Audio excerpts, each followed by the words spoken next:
on accompagne des personnes qui sont vraiment en difficulté, non pas par leurs compétences, mais parce que la société n'est pas faite pour les accueillir et les intégrer dans des agences lambda, quoi.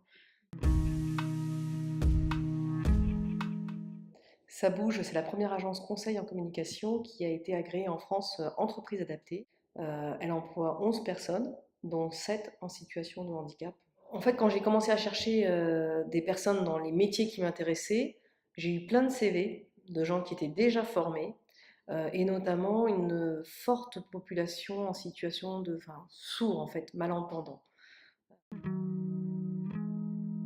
Parce que quand on est sourd, on est amené naturellement à essayer de s'exprimer par très peu de mots ou par des dessins, des pictos, etc. Donc eux, déjà, ils ont cette sensibilité naturelle à aller vers le graphisme.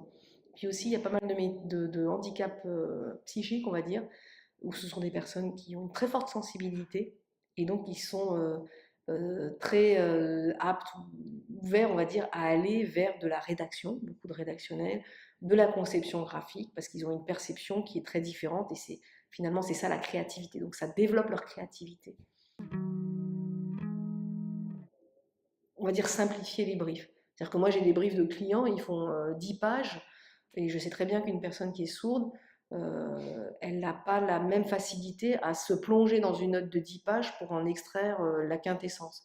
Et du coup, en plus, ça développe la créativité, parce que quand on a un brief trop contraint, trop bordé, finalement, on perd en créativité.